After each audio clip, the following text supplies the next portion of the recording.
Hello maman, je suis Rebecca et je te souhaite bienvenue sur Balance ton accouchement. Maman d'un petit garçon et complètement bouleversée par la maternité, je te propose de retrouver ici chaque semaine un ou plusieurs nouveaux récits d'accouchement avec des mots authentiques, sans filtre et sans tabou. L'occasion de partager, d'apprendre et peut-être même de guérir autour de ce grand moment qu'est l'accouchement. Alors si tu es prête, c'est parti! Alors bonjour, merci à toi de me rejoindre pour ce nouvel épisode du podcast. Alors pour commencer, est-ce que tu pourrais te présenter s'il te plaît en me donnant ton prénom, en me disant combien d'enfants tu as et quel âge ils ont ou il a, et puis en ajoutant tout ce que tu aurais envie. Bonjour et merci de me recevoir. Je suis Océane, j'ai 32 ans. Je vis dans le vignoble nantais à côté de Nantes, donc je suis doula. Je suis en couple avec Kevin depuis presque 4 ans et nous avons une petite fille qui s'appelle Esmé et qui va bientôt avoir 2 ans. Ok, très bien, très belle présentation. Le cadre fait rêver. Alors, première question que je pose à chaque fois et qui nous met dans le bain directement. Est-ce que tu avais pensé accouchement dès le début de ta grossesse? Est-ce que c'était quelque chose voilà, qui était réfléchi, qui te faisait peur, pour laquelle tu avais hâte? Alors, j'y avais pas forcément pensé tout de suite. Moi, de ma perception, enfin, de ce qu'on m'a toujours transmis, l'accouchement, c'est douloureux. Donc, j'avais pas forcément un rapport très sympathique avec la chose. Et moi, j'ai un rapport à la douleur qui est un peu particulier. Je voulais juste pas souffrir. Mais moi, ce qui m'interpellait plutôt, c'était surtout la peur du postpartum. C'était plus l'après qui me faisait peur, Ok. parce que j'ai une personne proche de moi, très proche de moi, qui a vécu une dépression postpartum assez sévère, et qui a eu un gros impact sur sa vie. J'avais peur que ça m'arrive. Ok, ouais, donc c'était plutôt l'après qui Mm, t'angoissait. c'est Ok, ça. d'accord. Alors, si on revient au tout début, est-ce que tu viens du moment où vous avez lancé Projet Bébé avec ton conjoint? Alors oui, oui, oui, assez précisément. En fait, quand on s'est mis ensemble avec mon conjoint, enfin moi, je suis diagnostiquée d'endométriose depuis 2017, Ok. après une longue errance médicale, comme beaucoup d'entre nous. Et en fait, on m'a rapidement dit qu'il serait peut-être difficile d'avoir un enfant. Ok. Donc il fallait pas non plus trop tarder. Donc bon, en 2017, c'était il y a 7 ans. Et qu'on me laisserait en gros 6 mois sans contraceptif, enfin, sans mon traitement, avant de passer en protocole PMA. Donc, Ok. quand on s'est rencontrés avec Kevin, moi j'avais 30 ans, donc c'était un peu plus tard que 2017. J'avais 30 ans, lui il en avait 32. On avait tous les deux le désir d'avoir un enfant indépendamement l'un de l'autre en fait avant de se rencontrer. Et on savait tous les deux ce qu'on voulait, ce qu'on voulait pas. Parce qu'on a chacun eu des d'histoires d'amour avant, à 30 ans et 32 ans. Et donc, en fait, c'est un sujet qui est arrivé très, très vite dans notre relation, Ok. où on a énormément échangé, en fait, sur notre vision. Alors déjà, est-ce qu'on en veut, est-ce qu'on n'en veut pas à 30 ans, c'est important de le savoir. Et donc, on a beaucoup échangé sur notre vision de la parentalité, de l'éducation du couple, ce qu'on aimerait transmettre aussi à nos enfants. Et on était assez naturellement d'accord sur la plupart des points. Et avec le recul, ça me semble hyper important en fait d'avoir ce type Ouais. d'échange avant de lancer le projet pour mettre à plat un petit peu les souhaits, les envies, les besoins Ça, c'est aussi de clairement chacun un très et bon sa conseil vision. parce que ça devrait être obligatoire pour tout le monde, en fait, de se poser ce genre de Ouais, questions. ouais, mais c'est vrai qu'on n'y pense pas forcément. Nous, je Ouais. pense que on y est arrivé bah, déjà par moi, ma maladie, par l'âge aussi qu'on avait. Si on avait eu 20 ans, je pense qu'on se serait pas posé ces questions-là. On aurait été Ouais. peut-être un petit peu moins, un peu plus naïf, on va dire, dans notre approche. Ouais. Et du coup, ça nous a aussi permis, bah voilà, de mettre à plat, comme je disais, nos souhaits, nos besoins, et de pas découvrir en fait. Ça, c'est l'expérience maintenant, c'est le recul que j'ai là-dessus, hein, mais de nous permettre, je pense que quand bébé est là, quand on peut être bah, en difficulté sur certaines situations et qu'on n'a pas forcément le recul pour analyser les situations, bah voilà, je pense que ça nous a évité beaucoup de clashs en fait ou beaucoup Ouais. d'incompréhension liées à ça. Et donc, au bout de 9 mois de relation, donc c'était assez tôt hein, dans notre histoire, on s'est dit bon, ça va être compliqué parce que bah voilà, par ma maladie potentiellement, autant s'y préparer et pas attendre des années avant d'essayer d'avoir un bébé. Si jamais derrière il y a un protocole à déclencher, ça peut être long. Si jamais les protocoles fonctionnent pas, derrière on avait aussi imaginé adopter. Enfin voilà, on avait Ok. vraiment été très Ouais. très loin hein, dans notre réflexion. Donc on s'est dit bon, faut pas non plus enfin, on va pas attendre non plus 5 ou 10 ans de relation, voilà, on a considéré qu'on était suffisamment mature en fait dans notre réflexion et dans notre vie aussi pour lancer le projet. Et ce qui est rigolo, c'est que avant de lancer le projet, moi j'avais des examens en fait relatifs à mon endométriose à faire. Et le spécialiste en endométriose que je suis allée voir m'a dit, bah, dans votre cas, le meilleur traitement, ça serait de tomber enceinte puisque les hormones pourraient grandement aider pour vos douleurs après la naissance. Ouais, c'est vrai que parfois, Euh, ça éteint pas la maladie, mais ça la réduit beaucoup d'être enceinte au final. c'est ça. Ça peut, en tout cas, ça peut apporter des choses bénéfiques. Bon, je spoiler alerte, ça n'a pas été du tout mon cas. Donc, en tout cas, enfin voilà. Donc après, ce qui était rigolo, c'est que ce rendez-vous est arrivé. Bah, on avait déjà cette idée en fait de Ouais. lancer ce projet très vite après. Donc, ça a été un petit peu le petit truc pour se dire bon, ok. En plus, on nous encourage médicalement à le En faire. plus, c'est un Mais bon, traitement, du coup, faut y aller, hein. c'est ça, mais c'est évidemment pas du tout une bonne raison pour faire des enfants, hein, qu'on soit bien d'accord. Bah, c'est pas la seule Euh, raison, quoi. Ça peut non, booster un peu le projet, mais oui. ouais, c'est ça doit pas être la motivation principale. Donc voilà, donc bah voilà, tout se met, on va dire, en place. Et donc là où on pensait en fait que les choses allaient prendre du temps, et bah je sais pas si c'est le destin ou mon corps qu'on a décidé autrement, j'ai arrêté ma pilule et j'étais enceinte moins d'un mois après. Donc Ok. incroyable. Quand je l'ai su, j'avoue que j'ai eu un rire nerveux parce que je me suis dit, attends, on te vend, enfin, t'es biberonné depuis plusieurs années à ça risque d'être compliqué. Enfin voilà, et c'est normal, on m'informe, hein, mais moi j'étais quand même hyper conditionnée. Tous les deux, on était un peu en mode guerrier, si tu veux. Et enfin, mais c'est une chance, hein, on l'a Oui, vraiment oui, oui. considéré comme une chance. Mais ça, j'ai pas pu m'empêcher d'avoir ce rire nerveux, de se dire, ok, dans notre Ouais, histoire, finalement, voilà, puis dans notre histoire à tous les deux, on a toujours essayé un peu de se dire non, on va pas faire comme ci, on va pas faire comme ça. Et à chaque fois, tu avais toujours quelque chose qui nous ramenait vers finalement ce qu'on avait vraiment envie de faire. Donc voilà, c'était un peu le petit clin d'œil. Mais ouais, j'ai vraiment mesuré ma chance à ce moment-là. Donc voilà pour le projet, en tout cas, comment ça a démarré. ok. Et que du coup, comment s'est passée ta grossesse? Alors, la grossesse, alors malheureusement, le début n'a pas été un long fleuve tranquille parce que bah, une fois passé cette joie, on va dire, du test positif, euh, en fait, quelques jours auparavant, j'ai eu des pertes de sang. Mais comme j'étais censée être, enfin voilà, j'ai arrêté ma pilule, enfin voilà, des saignements un peu anormaux, bon, ça fait, enfin, il y a rien d'anormal. Ouais. Mais ça a été j'ai eu des saignements assez précis et très douloureux. Et je me souviens même quand mon conjoint m'a dit ah bah ça se trouve t'es enceinte, je lui ai dit bah ça se trouve je suis enceinte, mais ça se trouve je suis en train de faire une fausse couche. 2 3 jours avant en fait. Ok. Donc si tu veux, une fois que le test est fait, je me remémore ça en fait et je me dis waouh, en fait bon on va peut-être y aller mollo sur la joie et du coup après j'ai fait un test sanguin qui montrait donc des taux de bêta-HCG, donc j'étais bien enceinte, mais tu sais, après, tu les fais toutes les 24 ou 48 heures, Ah, et en ouais. fait, ça évoluait pas correctement. Oui, c'est censé Donc, doubler, ouais, doubler, tripler en 48 c'est heures, quoi. ça, c'est ça, et du coup, pas du tout, pas du tout. Enfin, je me souviens, on faisait un fichier Excel, tu sais, pour avoir une courbe, enfin, parce que vraiment, on se disait, mince, enfin, là, il y a un truc. Et donc voilà, et en fait, j'étais suivie en parallèle par la remplaçante de ma généraliste et par ma gynéco. Ok. Donc, j'avais des prises de sang qui étaient tous les 2 jours, donc les résultats partaient des deux côtés. Et au bout d'un moment, en fait, la remplaçante de ma généraliste, elle m'appelle et elle me dit, au bout je sais pas, peut-être une grosse semaine, voire 2 semaines, elle me dit, bon, on va arrêter les prises de sang, là, c'est mort. Je te promets, elle utilise ce vocabulaire-là. Donc, moi, j'étais hyper ça m'a transpercé en fait, si tu veux, Ouais. d'utiliser ces mots et je suis quelqu'un qui a une sensibilité aux mots, les mots ont un sens. Hein.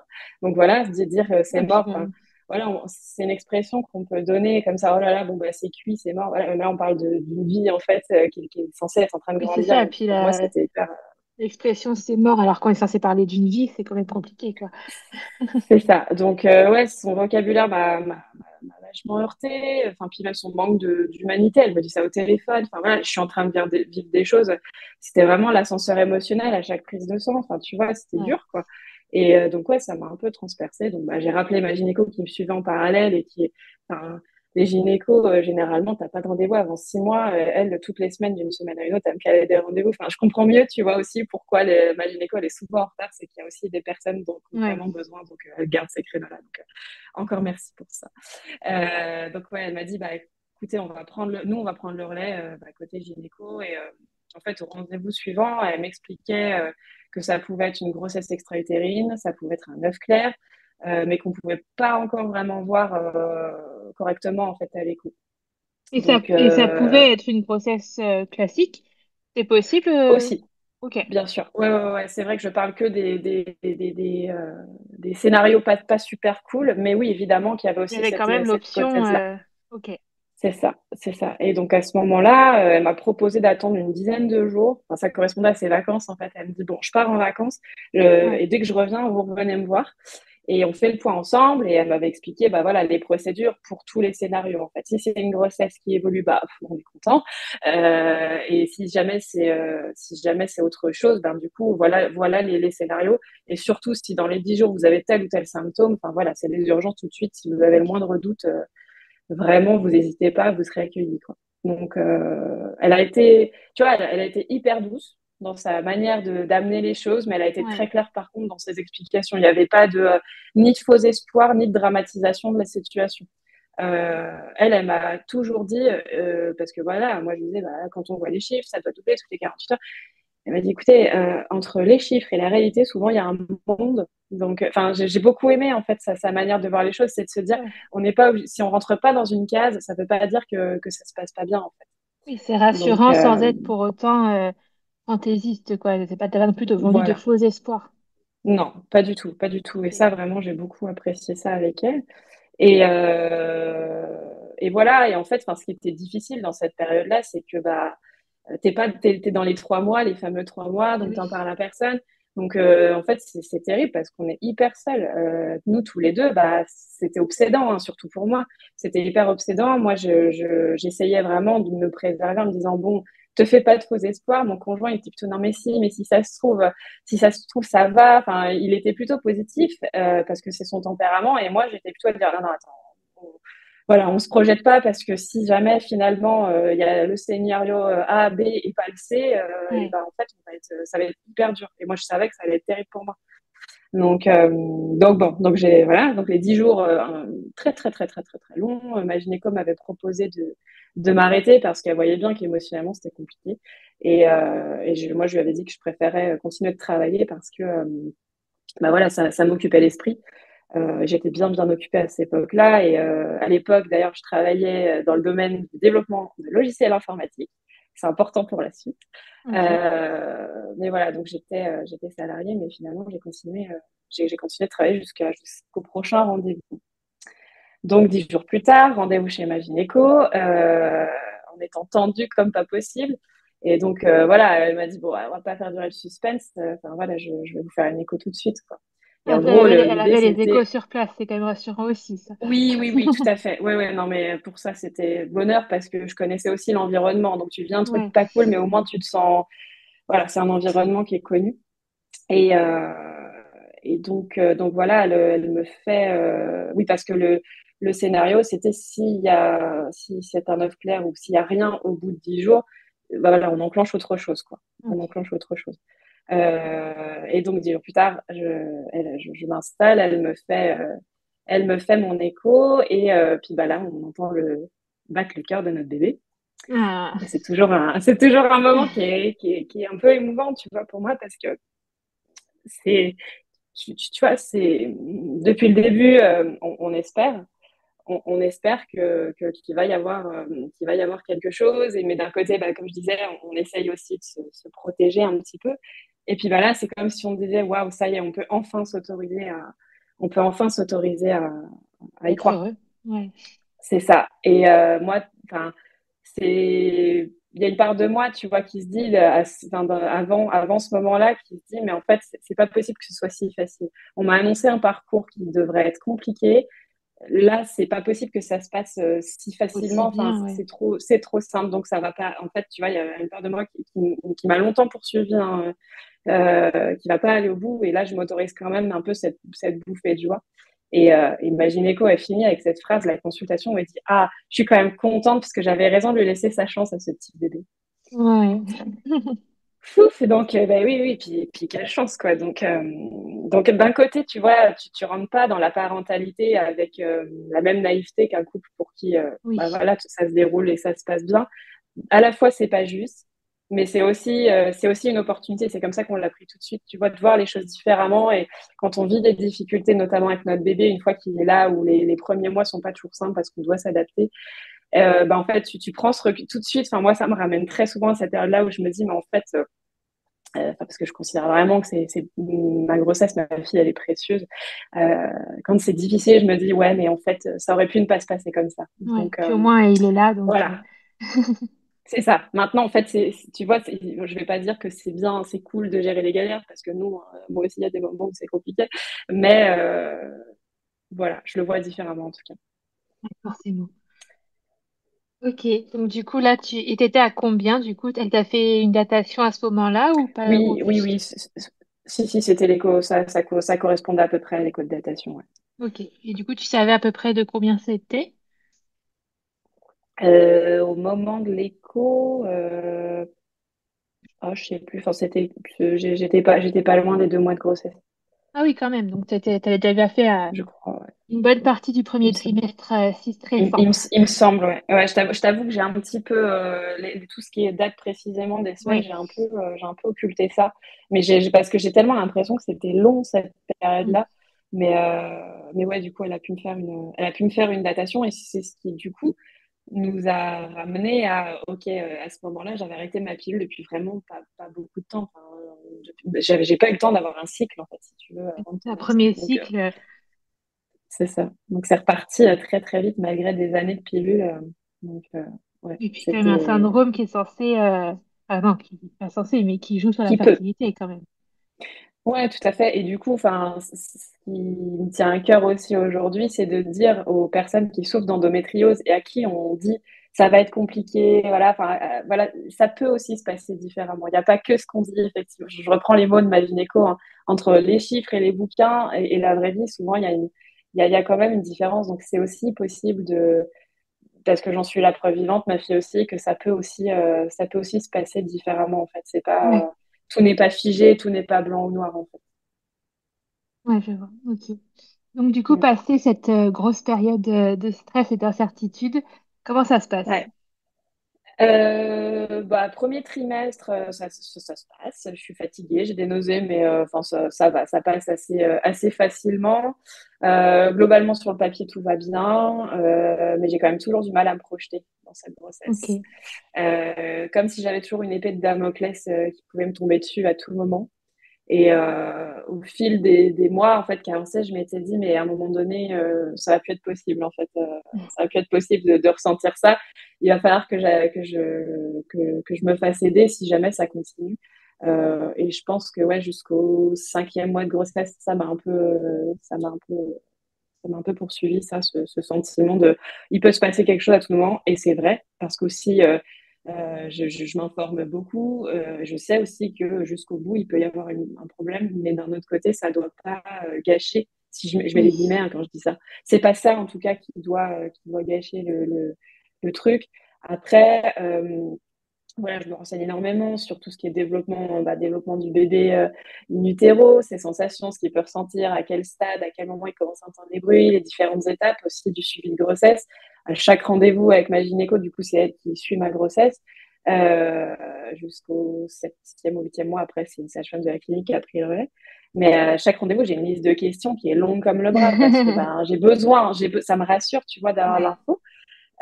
Mais bon, elle a beau être, c'est quelqu'un de génial, ma gynéco, qui d'ailleurs, elle me fera une écho, vu qu'elle a son appareil, elle me fait une écho à chaque suivi de grossesse. Donc ça, bah, Ok. du coup, je rencontre mon bébé à chaque fois et mon conjoint aussi, parce que du coup, on est encore à ce moment-là en période, enfin, on n'est plus trop en période Covid, mais bon, il y a toujours un peu les restrictions qui traînent, où les papas peuvent pas, ou coparents peuvent pas être présents au rendez-vous de suivi. Sauf que, comme il y a l'écho, du coup, ça passait. Elle me dit non, mais vous dites qu'il y a une écho et du coup, ça passe. Donc, bref, elle a été vraiment super là-dessus. Mais du coup, malheureusement, elle n'a pas le temps, en fait, pour répondre à toutes les questions que j'ai. J'en ai vraiment beaucoup. Ouais.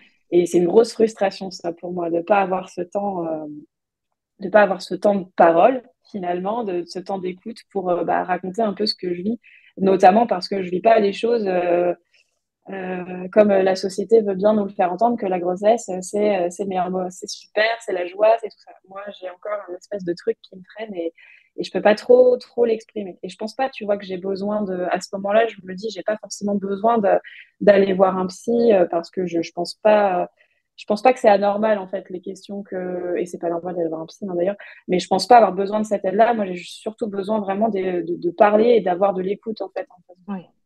Donc bon, ça continue comme ça. Au second trimestre, sur le papier, ça se passe toujours très très bien. Par contre, je commence à avoir des douleurs ligamentaires, mais qui me transpercent le ventre. C'est les premières fois où ça m'arrive, je crois que je perds mon bébé, hein, vraiment. D'accord, Tellement oui. c'est douloureux, donc j'ai hyper peur. Après, on me rassure assez vite, où on me dit, bah, malheureusement, c'est dur mon endométriose, parce que mon endométriose, elle est positionnée au niveau des ligaments, enfin surtout au niveau des ligaments utérosacrés gauche. Et du coup, bah, les ligaments pendant la grossesse, ça fait quoi? Ça s'étire. Donc voilà. En fait, c'est très Ok. logique et très cohérent ce qu'on me raconte, mais il n'y a rien pour m'aider en fait. Oui. Rien du tout pour gérer ces douleurs-là. C'est toujours bien quand c'est dit Donc aussi, quoi, parce que si tu te rends pas vraiment compte toute seule que c'est logique, ah quoi. bah non, non, non. Ouais, ouais. Et puis c'est surtout que ça me fait très très peur au début parce que même si j'ai l'habitude de la douleur avec mon endométriose, là c'est des douleurs.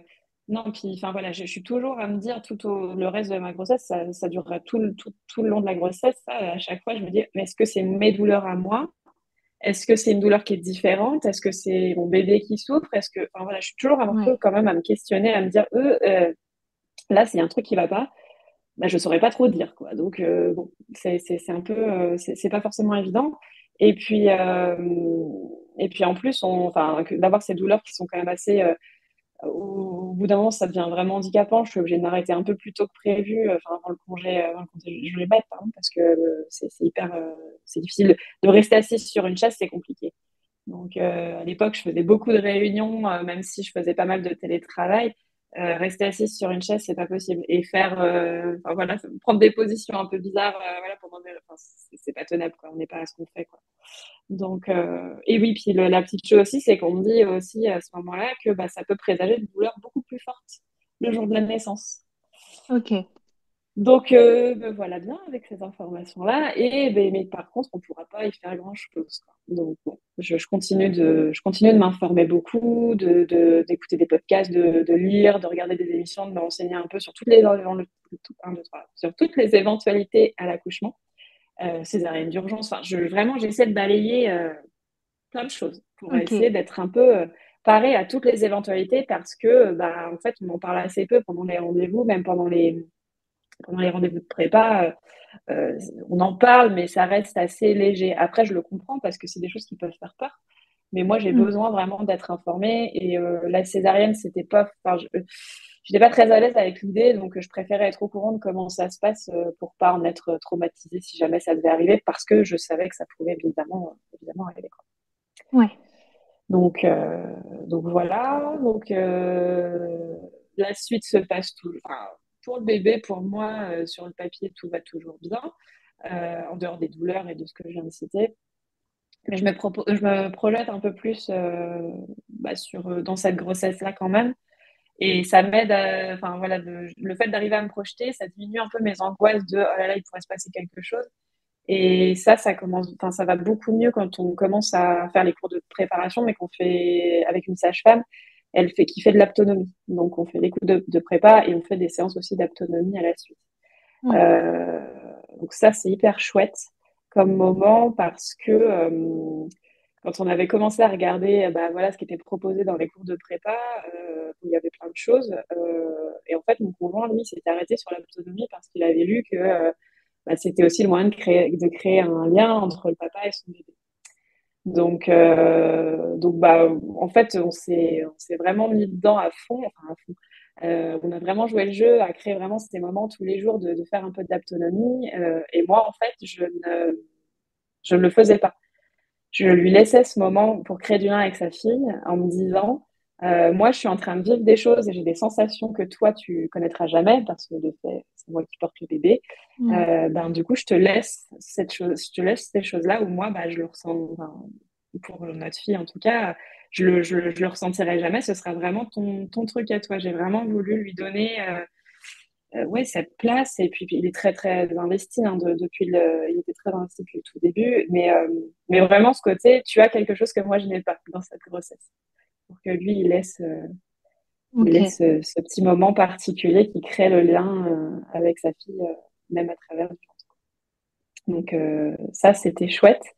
Mais malgré tout, j'avais toujours pas assez d'infos. J'avais toujours un peu cette impression que j'avais pas le temps, pas suffisamment le temps en fait pour qu'on s'arrête sur ce que je vivais émotionnellement. Ce que je trouvais très bien, c'est que la sage-femme posait toujours la question à mon conjoint, et vous, comment ça va? Donc ça, je trouvais ça génial. Enfin, Ouais, vraiment, c'est la vrai que place du père, pour c'est moi, beau c'est... d'être impliqué comme ça parce que Ouais, ouais. Puis pour moi, c'était très, très... Enfin, pour nous, c'était vraiment important aussi d'être accompagné par des personnes qui le mettaient surtout pas de côté. ouais. Enfin, sinon, je pense on aurait changé en fait de sage-femme. Donc, c'était vraiment chouette, mais il y avait un petit côté quand même, alors pas forcément de sa pareille, hein, même pas vraiment, mais au global, moi, j'avais un peu le sentiment que bon, tout va bien, tu as de la chance, c'est arrivé vite, alors que ça promettait d'être compliqué, tu devrais être heureuse. Euh, Moi, j'étais dingue de joie hein, d'avoir mon bébé. Hein. Enfin, voilà, j'étais vraiment hyper heureuse, mais j'étais tellement anxieuse qu'il arrive un truc que je vivais pas une grossesse, en plus des douleurs, la grossesse de rêve, pas du tout, quoi. Donc, Ouais. je savais que ça existait, hein, les grossesses pas de rêve du tout, mais du coup, c'est vrai que j'étais vachement dans l'analyse, dans le mental, et voilà, j'étais toujours un petit peu dans le questionnement, et j'avais besoin, en fait, d'exprimer ça, Ouais, en mais fait, pas forcément t'as toujours à voulu mon tout conjoint. anticiper, mais peut-être, Ouais. enfin, je sais pas si on peut trop anticiper parce que d'un côté non, mais peut-être un peu oui, parce qu'au final, ça t'a gâché les moments surprises et naïveté de la grossesse, quoi. Ça, si tu veux, j'y étais depuis le début, donc ça n'a pas trop changé. Mais Ok. c'est vrai que d'avoir, c'est plutôt, c'est vraiment, je pense que c'est vraiment émotionnel, quoi, de se dire, parce que personne ne m'a jamais dit, t'as de la chance, ça aurait pas dû t'arriver, tu vois. Nous, Ouais. enfin, personne ne m'a jamais dit, moi je galère, c'est pas juste que toi tu galères, que toi ça aille vite et pas moi. Jamais on m'a dit ça. Donc je Ouais. pense que c'est vraiment moi qui me suis un petit peu, enfin pour moi c'était un petit peu, je me sentais peut-être pas assez légitime, tu vois, dans cette grossesse par rapport à d'autres personnes autour de moi où c'était plus difficile. Donc bon, voilà, donc ça a continué de cette manière-là. Et en parallèle de ça, euh, j'ai une amie qui s'appelle Mathilde et que je remercierai jamais assez de faire partie de ma vie, qui était en formation pour devenir doula au Québec. Ok. Et donc, elle était en formation, mais à sa manière, elle m'a quand même accompagnée et elle a été hyper à l'écoute les derniers mois de ma grossesse où c'était les plus difficiles, autant physiquement qu'émotionnellement. Enfin voilà. Et en fait, c'est elle qui a planté des graines qui m'amèneront plus tard à ma reconversion. Ouais. Donc voilà, j'ai envie de la citer. Et puis elle a eu un rôle quand même important en termes d'écoute parce qu'elle était, évidemment que c'est une amie, mais elle était physiquement loin, et je sais pas comment dire, mais c'est comme si elle avait du recul, c'était pas ma sœur, c'était pas ma mère, c'était pas, voilà. Et elle a vraiment apporté quelque chose à, à cette grossesse. Donc voilà, fin de grossesse, du coup, j'arrive plutôt à la fin et à ce qui va nous intéresser un peu plus. Le terme approche, et physiquement, bah, c'est pas facile pour moi. J'ai ces Et plans de alors, est-ce position. que tu avais fait un projet de naissance, que tu étais très informée sur la Ouais, césarienne, sur ce qui pouvait se passer? Est-ce que toi, tu savais ce que tu voulais dans le monde parfait de tout va bien? ouais, alors dans le monde parfait de tout va bien, au début de grossesse, dans ma tête, je voulais pas souffrir, donc c'était péridurale et rien d'autre, tu vois. Ouais. Et au fil du temps, au fil des informations en fait que je pouvais avoir à droite à gauche, d'écouter aussi des témoignages de naissance bah, en fait, j'ai encore plus pris conscience de la puissance en fait du corps de la femme de pouvoir donner naissance sans ce genre de choses. Et Ouais. je m'étais dit bon, et après coup, tu vois, je me dis mais c'est vraiment une préparation. Faut vraiment se préparer en fait à ça. Même si beaucoup y arrivent sans, mais pour moi en tout cas, il faudrait que je me prépare. mentalement à tout ça. Je me suis dit, bon, je vais jusqu'où je peux aller et je demanderai la péridurale. C'était pas du tout un objectif d'accoucher sans péridurale, mais je voulais pas qu'on me la propose tout de suite. Je voulais pas qu'on me force à la prendre non plus parce enfin, je sais aussi qu'on peut mettre un peu la pression parfois en disant ah vous pouvez plus l'avoir à partir de tant de centimètres. Bon, c'est des bêtises. Mais du coup, dans mon projet de naissance, ouais, c'était bah, en gros on laisse les choses se faire le plus possible et quand j'en peux plus et ok et c'est ok. Ok. Donc voilà, j'avais ça, enfin, une fois bébé né, le pot à pot avec le papa, c'était hyper important pour nous aussi. D'attendre aussi que le cordon ait fini de battre aussi, pour moi, c'était important. Mais c'est des choses qui se faisaient déjà, si tu veux, dans la clinique où j'étais. Donc, Ok. il y a beaucoup de choses où quand j'ai présenté mon projet de naissance aux sages-femmes, qui était un homme d'ailleurs. J'ai adoré parce que dans tout mon suivi, j'ai eu des choses un peu particulières, enfin particulières, un peu singulières plus que particulières, et j'ai pu tester plein de choses et j'étais très heureuse d'avoir un suivi aussi par un sage-femme. Donc, quand je lui avais présenté mon projet, il m'avait dit, bah, là, l'essentiel de ce que vous demandez, c'est des choses qu'on propose déjà, donc vraiment aucun souci. Et ça, c'était Ok. rassurant aussi. Ouais, c'est Ça, vrai que c'est c'était bien. rassurant. Ouais. Ouais, ouais, ouais. Et, donc oui, donc arrive la fin de grossesse. Le terme était prévu pour le 27 avril. Moi, j'en pouvais plus. Donc, bah, du coup, j'essayais de faire des positions que j'avais pu voir, d'utiliser la tisane de framboisier. Bon, il n'y a rien qui se passe. Y a rien qui se passe. Mon conjoint, il se moque un peu parce qu'il voit que j'en ai marre là et que je deviens très, très impatiente et donc un peu, bah voilà, quoi, un peu irritable, quoi. Et, euh, et du coup, c'est la première fois que je le raconte, mais ça fait partie de notre histoire, donc je le raconte aussi. Mais nous, dans notre vie de couple, la grossesse, ça n'a absolument pas impacté nos relations intimes ou ce genre de Ok. choses, ça, presque au contraire, quoi. Donc, du coup, je sais pas si tu connais la méthode italienne, mais qui consiste à Oui. faire un câlin pour déclencher le travail. J'avais lu beaucoup de choses sur le fait que ça marchait. Enfin, il n'y a rien de prouvé scientifiquement et que voilà, enfin, ça marche pas forcément à tous les coups. Bon, bah, nous, ça a marché. Ok, très bien. Ça a marché direct et j'avoue que j'étais très partagée entre le fou rire et les premières douleurs des contractions parce que c'était drôle, quoi. Enfin, nous, ça nous a beaucoup fait rire. Et donc, les contractions ont commencé donc, le 25 avril à minuit. Le terme Ok. donc j'ai dit était pour le 27. Euh, pour moi, les douleurs, elles ont été fortes très, très vite. Irrégulières, les contractions, bon, ben voilà, comme un Ouais. travail qui se met en place, mais les douleurs, elles ont. Enfin, tu vois, pendant toute la prépa, on m'a dit, vous inquiétez pas, vous avez le temps, la douleur, elle monte crescendo. Non, moi, j'ai pas connu ça. Ça a été la même douleur tout du long. Donc, voilà. Donc, j'ai essayé de gérer, comme il était minuit, mon conjoint a travaillé le lendemain et on avait déjà eu une fausse alerte. Donc, ce qu'on s'est dit, c'est bah, toi, va dormir et moi, j'essaye de gérer. Bon, pendant 6 heures à peu près, j'ai essayé de gérer le ballon, le bain, enfin, voilà, j'ai essayé plein de choses. J'ai essayé plein de choses et finalement pas beaucoup maintenant que je sais tout ce qui est possible de faire. Parce que, à part souffler, le souffle et me balancer sur mon ballon, finalement, je me suis rendu compte à ce moment-là que les cours de prépa, en fait, j'avais appris que ça, quoi. Ou peut-être Ok. retenu que ça. Et que c'était finalement assez. En fait, je me suis très vite sentie démunie, à plus Ouais. avoir de solution pour essayer de soulager ma douleur. Et c'était plus le timing pour regarder des vidéos YouTube pour essayer de soulager ma douleur, quoi. Donc voilà. Et du coup, j'ai fini par aller réveiller donc mon conjoint, qui a regardé parce que j'avais une appli aussi pour compter les contractions. Il me dit, mais là, c'est pas assez régulier, c'est pas là, si on fait ça, c'est pas, à mon avis, c'est pas le moment. Ils vont nous renvoyer à la maison, quoi. Et je pense que j'ai dû le supplier parce que j'avais vraiment mal. Et Ouais. donc, du coup, vu que c'était douloureux dès le début, ça faisait 6 heures que j'y étais, je me reposais pas du tout. Enfin, voilà. Du coup, on y est allé.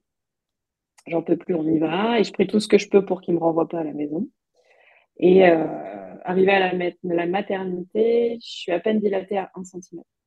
En gros, on Ok. me dit, bah, votre col, là, il est tout juste effacé. Enfin, voilà. Donc, pour moi, c'est un peu adéquat parce que bah, je réentends ce qu'on m'avait dit. Pour le coup, en cours de prépa, à moins de 3 centimètres, globalement, on ne vous garde pas, quoi. Ouais. Donc voilà, du coup je le dis, c'est pas une obligation non plus de se faire enlever chez soi. Mais du coup on me garde parce que je pense que bah, elles voient que je suis vraiment en douleur et puis que voilà elles ont mon dossier donc elles savent que Ouais. potentiellement c'est pas des blagues quoi d'être en douleur assez forte. Donc on me propose de me garder et de poser la péridurale quand je veux. C'est pareil, moi je pensais de ce qu'on m'avait dit qu'on pouvait pas poser la péridurale tout de suite, qu'il fallait attendre justement 2-3 centimètres au moins. Donc on me dit, bah non, c'est qu'en fait, c'est vous qui décidez. Donc là, j'ai une espèce de pression qui redescend en me disant, waouh, on me garde. Et en plus, si je la veux maintenant parce que j'en peux déjà plus, je peux. Donc ça, déjà, ça me sécurise un peu. Et du coup, je demande plutôt à prendre un bain et de décider après.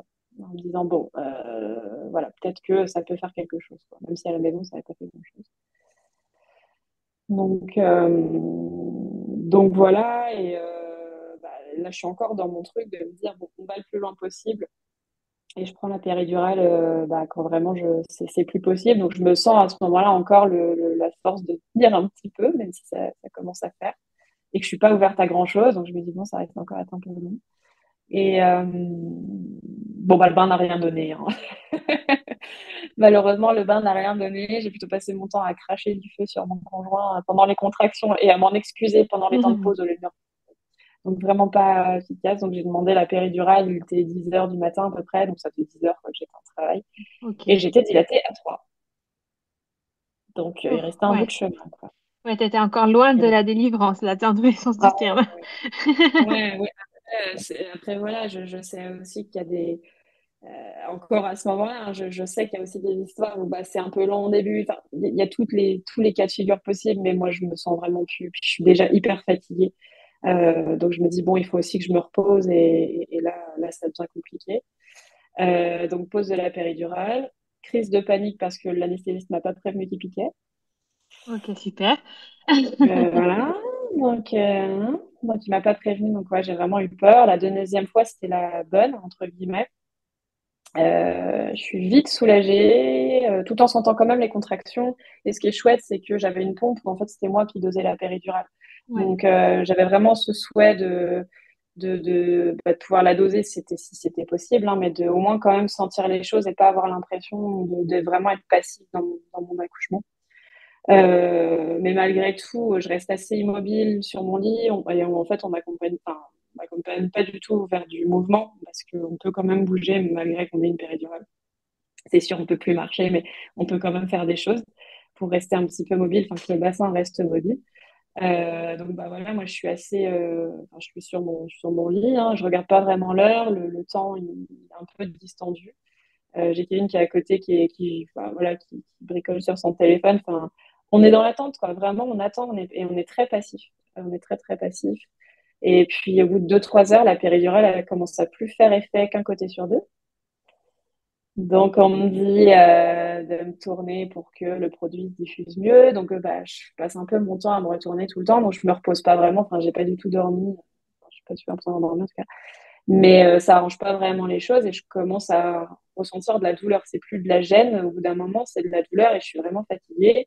On me dit de pas manger parce que j'ai la péri. J'ai seulement droit à du jus de pomme pour m'hydrater. Bon, donc bah, je perds vachement en énergie, hein, évidemment. ouais. Déjà que je me repose pas. On me pose une sonde aussi sans me le demander, mais je le saurai qu'après, ça. Enfin, que pendant le travail. Ça, pourtant, je Ok. l'avais mis dans mon plan de dans mon projet de naissance que je voulais pas qu'on me pose de sonde. Et du coup, bon, ça a été fait quand même. Bon, voilà, c'est comme ça. J'accélère un petit peu et au bout de 26 heures, je suis dilatée enfin à 10. Alléluia. Mais sauf que du coup, je ressens. Enfin, on me propose de pousser. Je ressens pas du tout l'envie de pousser, mais bon, j'en ai tellement marre et j'ai mal en fait, parce que du coup, la péri, elle fait toujours pas son boulot. Enfin, elle fait plus son boulot, parce que je pense, soit elle a été mal posée, je pense pas, mais j'ai peut-être bougé ou quoi, et du coup, le Ouais. produit se diffuse plus ou pas correctement. Et je suis tellement fatiguée que je me pose pas de questions en fait. Donc, me remet une dose d'anesthésie, mais qui fera jamais effet. Position gynéco, et c'est parti pour 40 minutes de poussée.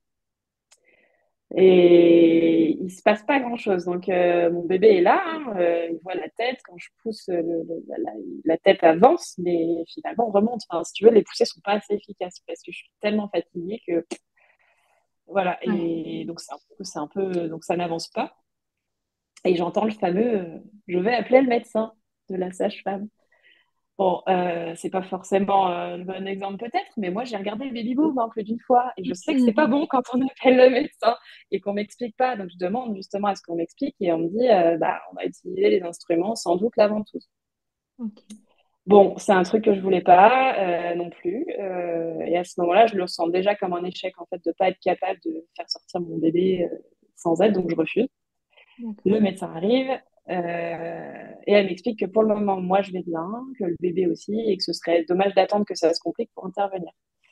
Parce que Ok. bah, là, on voit bien que le travail, il avance pas, que les poussées sont pas efficaces. Alors, le mot est peut-être pas très bien choisi parce que ça sous-entendrait que c'est moi qui ne suis pas efficace, mais Ouais. voilà, c'est les choses qui sont faites comme ça. Et donc, avec la ventouse, elle me promet que dans moins de 5 minutes, ma fille est dans mes bras. Et moi, je souffre toujours, hein. Donc, je regarde Kevin qui me voit souffrir justement et il me dit allez, Doudou, dans 5 minutes, elle est là. Donc, j'accepte.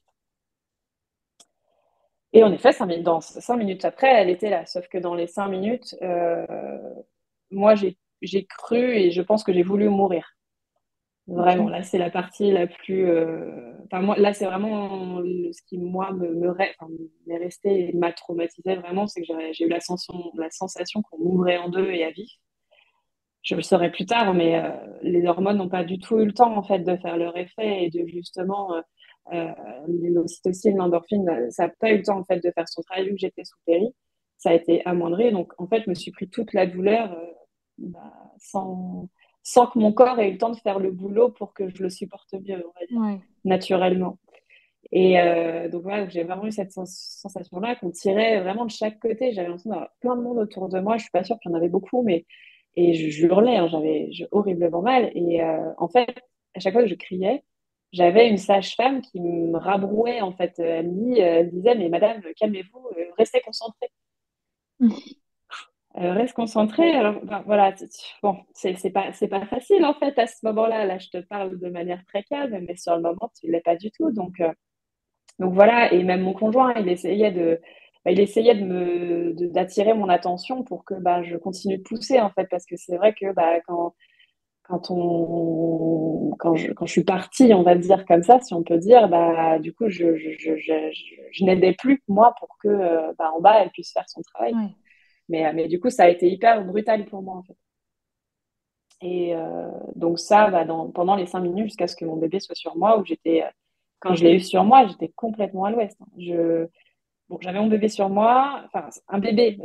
À ce moment-là, j'ai un bébé sur moi que je ne connais pas, que je reconnais pas vraiment en fait, parce Ouais. que bah on se connaît pas, c'est normal, tu vois.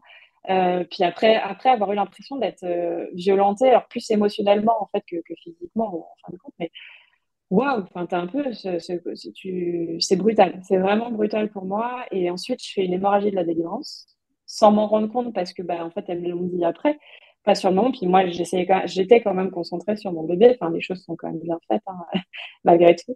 Mais je me suis sentie partir à un moment donné où j'ai eu froid, je me sentais enfin vraiment comme si j'allais faire un malaise vagal quoi. Mais du coup l'équipe elle est intervenue hyper vite. Ils ont fait descendre le placenta, ils ont fait une révision utérine. Tout ça sans péri, je le précise. Ouais. Et ensuite recoudre parce que j'ai eu une petite déchirure au passage.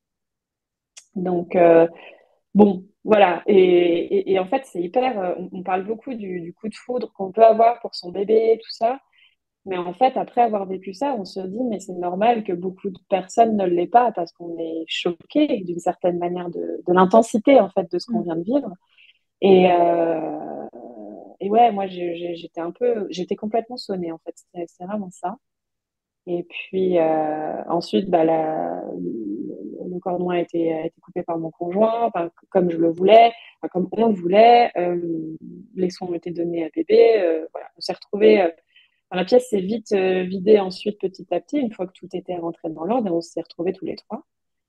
J'étais extrêmement heureuse. Je suis retombée amoureuse de mon conjoint immédiatement quand il est Mhm. devenu papa. On a pu faire la tétée d'accueil comme je voulais. On a profité de 3 heures tous les trois, pardon, tranquilles pour se rencontrer, parce que du coup, comme j'ai fait une hémorragie, la surveillance c'est un peu plus longtemps. Et c'est vraiment en remontant dans la chambre où j'ai comme eu un coup de massue qui m'est tombé sur la tête, sur le corps surtout, entre la fatigue et l'effort physique évidemment. Mais j'avais des flashs de ces 5 minutes en permanence en fait. Je fermais les yeux, je voyais ça, j'avais pas les yeux fermés, je voyais, tu vois, je ressentais Ouais. l'intensité en fait de ce que j'avais vécu et ouais, avoir un peu l'impression de plus être maîtresse en fait de ce qui se passait. Donc voilà, j'ai mon conjoint qui me demandait si je voulais en parler. Je disais non, c'est pas possible, c'est trop tôt. Même, je pleurais même pas, si tu veux. Ouais. C'était vraiment, tu sais, le regard un peu vide. Non, non, non, non, c'est pas le moment. C'est trop dur, c'est trop dur. Mon cerveau, il est en train de il est en train de processer le truc, je pense. C'était hyper ambivalent en fait entre le traumatisme que je vivais quelques heures plus tôt et le bonheur, la joie, le cœur qui explose d'amour pour ce tout petit bébé qui est enfin là dans nos bras. Alors, enfin, tu vois, elle était tellement attendue dans nos cœurs à tous les deux depuis longtemps, même si elle est arrivée vite, rapidement dans nos vies d'amoureux à tous les deux. C'était quand même quelque chose aussi, tu vois, de l'accueillir, mais c'était hyper ambivalent de pas être bien, de pas être bien. Et là, du coup, j'ai eu aussi un petit peu la mémoire de, ben, oula, mais là, je rentre en postpartum, là. Donc, Ça y est, la grande étape que tu appréhendais donc, tellement. c'est ça, c'est ça. Et du coup, bah, en fait, je suis en train de rentrer dedans, mais pas comme je voulais, quoi.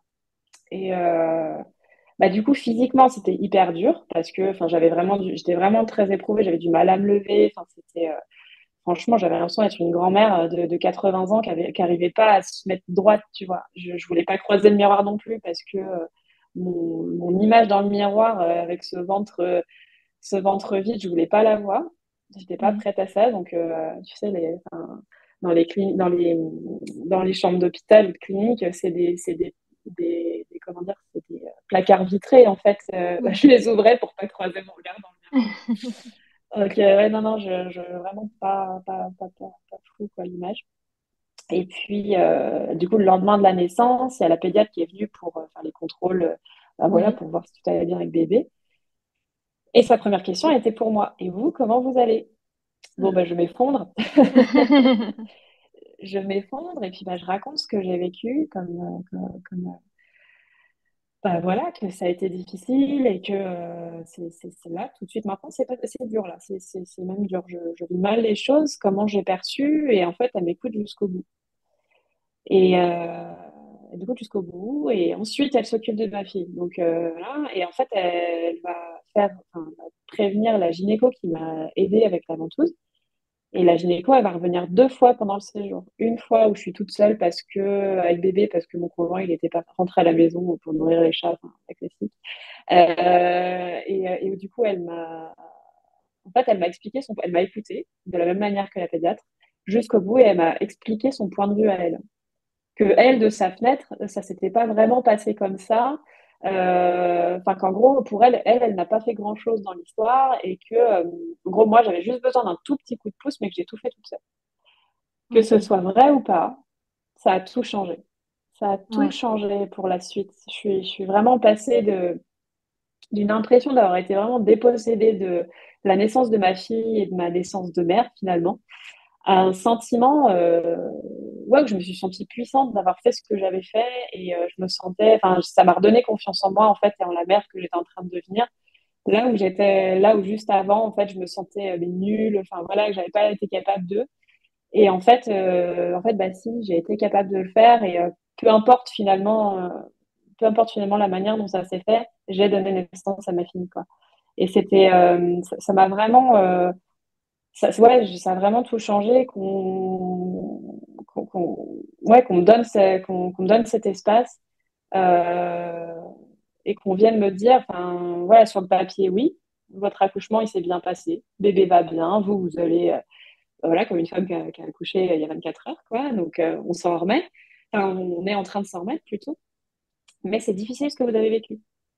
Ouais. Oui, madame, c'est difficile ce que vous avez vécu. Et ça, vraiment, ouais, ça a tout changé. Et qu'on vienne pas me dire à moi, tu vois, que raconter son vécu de son accouchement ou de l'écrire, tu vois, que ça n'a rien de thérapeutique parce que si, ça change tout. Et moi, je suis persuadée que mon postpartum, il aurait été, enfin, je serais rentrée dans la maternité, dans le postpartum je pense que ça aurait été cata, tu vois. Donc, Ouais. si j'avais pas eu ces personnes finalement pour me permettre en fait d'exprimer ça. Et qui Et du coup, je t'écoutait suis vraiment, vraiment, quoi. ouais, c'est ça, Ouais. c'est ça. Pas juste, bon, regarder la montre, comme malheureusement beaucoup font, mais par manque de temps. Et là, qu'ils aient pris ce temps, ça, c'est vraiment, Ouais. enfin, pour moi, c'est vraiment la problématique, c'est une question de temps en fait et d'écoute des personnes et de ce qu'elles vivent. Et du coup, je suis repartie vraiment de la maternité vraiment confiante et avec ouais, enfin, la conviction que non, mon postpartum, ce serait pas une sombre descente aux enfers, comme ça peut être le cas, et comme on nous le raconte beaucoup en fait aujourd'hui. Évidemment que ça n'a pas été facile, qu'il y a eu des moments compliqués, et puis même encore aujourd'hui, ma fille va avoir 2 ans. Il y a forcément des moments où c'est moins simple que d'autres, mais enfin, en fait, on se considère avec mon conjoint comme une équipe en fait.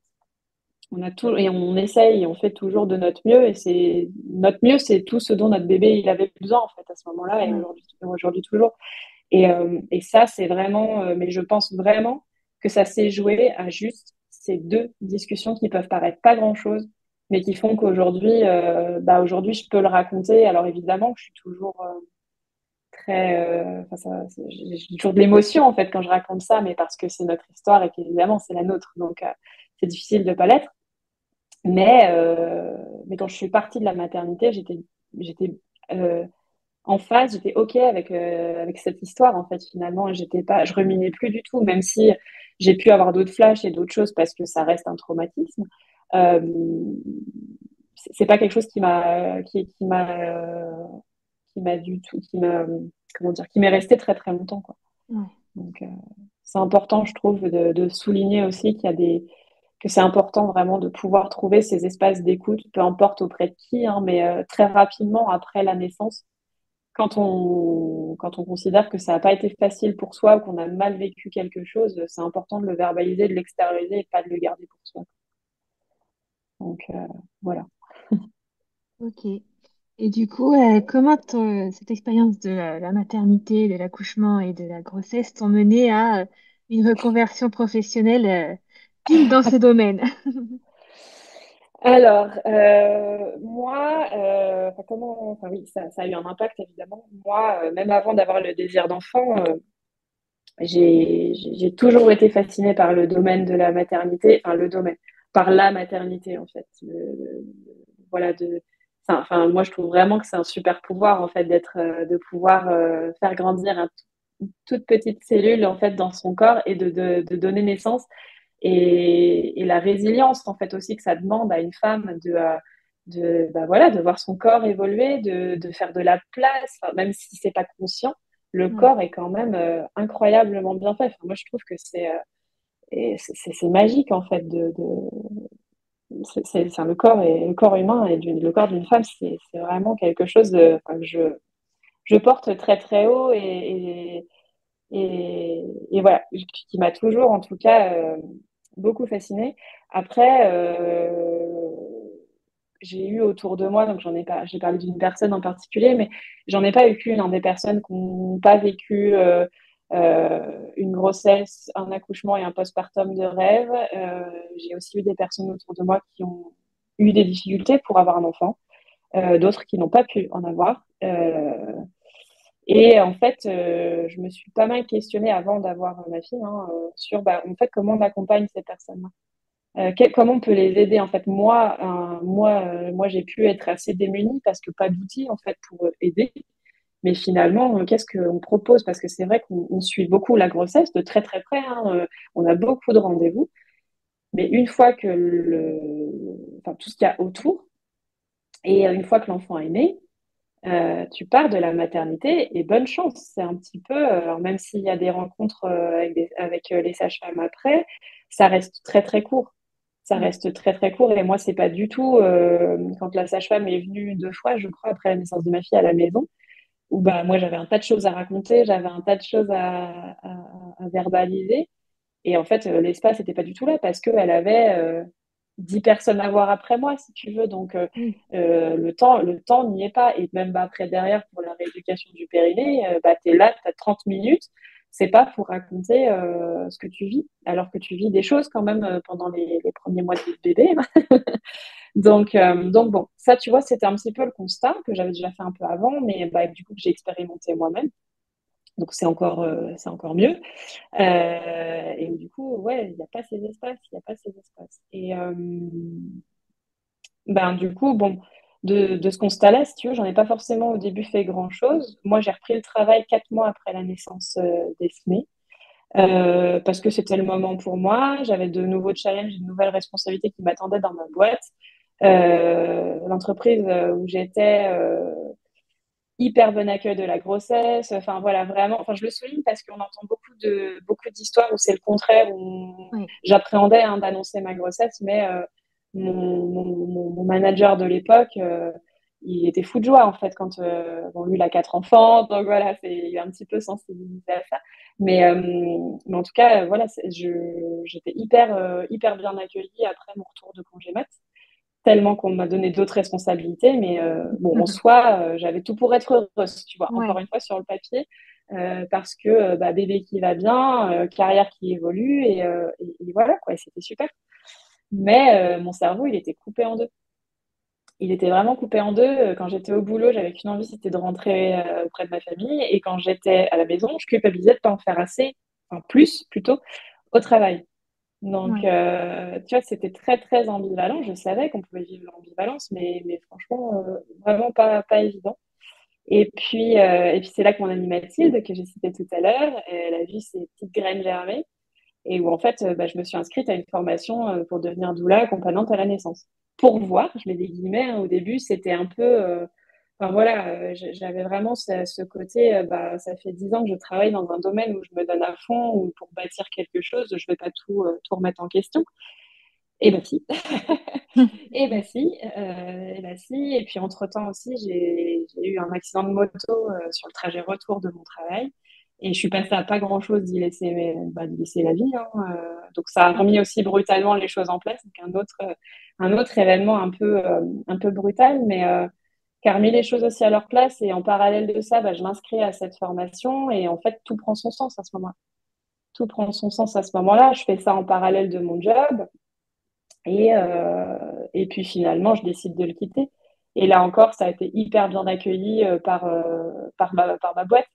Ils ont été hyper bienveillants bah, dans le projet. Enfin, voilà. Du coup, ça s'est très bien passé pour mon départ. Pareil, je le souligne parce que je sais que c'est pas le cas de tout le monde. Quand tu décides de partir sur un autre projet en entreprise, c'est pas toujours simple. Euh, et donc, du coup, je quitte mon entreprise et je me consacre à temps plein, du coup, au développement de mon activité de doula. En parallèle, je me suis aussi formée à l'hypnonatal, Ah aux oui, soins ok. Rebozo. Ah oui. Et l'hypnose, en fait, j'y suis arrivée par l'endométriose. Où en fait, on m'a enseigné l'auto-hypnose. Du coup, c'est une psychologue qui m'avait proposé ça euh, pour justement m'aider à gérer mes douleurs liées quand j'ai des grosses crises de douleur en fait. Et là où j'étais très sceptique au départ, finalement, ça m'aide beaucoup dans mon quotidien. Et du coup, bah, naturellement, je me suis dit, bon, c'est un outil qui m'aide moi pour gérer ma douleur. Naissance veut dire gérer quand même l'intensité des contractions. Du coup, ça fait sens pour moi de proposer aussi cet outil-là aux futures mamans. Donc, Ok. donc aussi, voilà pourquoi je suis arrivée à l'hypnose. Et donc voilà, donc aujourd'hui, j'accompagne les familles, quel que soit le modèle, à vivre l'arrivée de leur bébé dans la sérénité et la confiance en eux. Et moi, je leur offre aussi cet espace d'écoute dont on manque beaucoup et qui peut parfois aider ou au moins, enfin, aider ou réparer, voire même certains vécus de naissance qui peuvent être compliqués. Et aussi de leur permettre de verbaliser ce qu'ils vivent tout simplement et de reconnaître ce qu'ils vivent. Et voilà, à peu près Ok. résumé de tout ça. Et je suis très fière de faire ça aujourd'hui. Bah, tu peux, je pense que c'est un très beau métier et c'est vrai que c'est très utile, même si pour le moment, bah, c'est encore pas assez reconnu, je pense, et je pense que tu seras pas la Mm, dernière à le dire, mais, oui, mais c'est super important et puis c'est aider au bien-être comme ça peut sauver des maternités, hein. ouais, c'est ça. Et ça a du sens, tu vois. Ça a beaucoup de sens pour moi, ça a beaucoup de sens dans mon histoire de vie, dans mon histoire de femme et de mère Ouais. aussi. Et, et ouais, je pense qu'effectivement, aujourd'hui, c'est pas très connu. C'est pas très connu. Moi, j'ai voulu me former dans un organisme canadien parce que là-bas, au Québec, plus précisément, parce que là-bas, c'est un métier qui est très, très, très développé depuis longtemps, euh, pour justement aussi amener cette culture de l'accompagnement et de la famille aussi ici. Et puis, bah, participer finalement, il faut des pionniers partout et participer à ce développement-là. Et avec, avec mes autres consoeurs doula, que ce soit d'ici ou d'ailleurs, bah, voilà, d'expliquer ce qu'on fait, pourquoi on le fait, de raconter aussi nos histoires parce que pour beaucoup, on n'y vient pas pour rien à ce métier bah, d'aide finalement, cette relation d'aide et d'accompagnement. Il y a souvent des belles histoires derrière.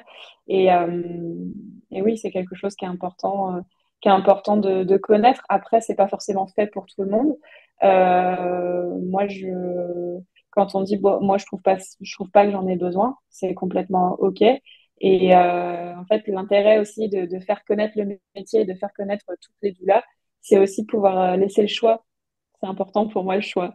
C'est de laisser le choix aussi aux personnes, pas de se dire forcément ah bah tiens j'en ai une dans mon coin donc bah du coup je vais plutôt aller la voir elle.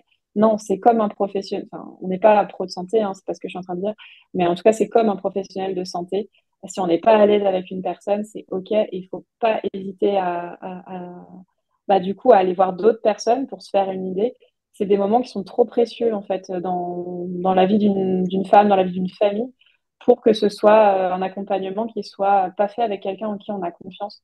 Et, euh, et ouais, on choisit sa doula, ben, on l'a choisie avec, enfin, pour un tas de choses, hein, pour les services qu'elle propose, pour ses disponibilités, pour sa proximité.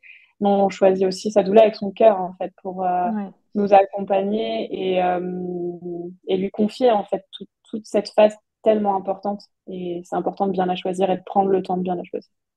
ouais, c'est sûr. En tout cas, bah, merci beaucoup bah, déjà pour tous ces conseils pour choisir sa doula et voir comment, si on en a besoin ou pas. Et puis surtout aussi d'avoir partagé ton expérience, ton accouchement, comment tu l'as vécu. Et voilà, c'est super. Merci beaucoup à toi. Merci beaucoup d'avoir écouté cet épisode jusqu'au bout.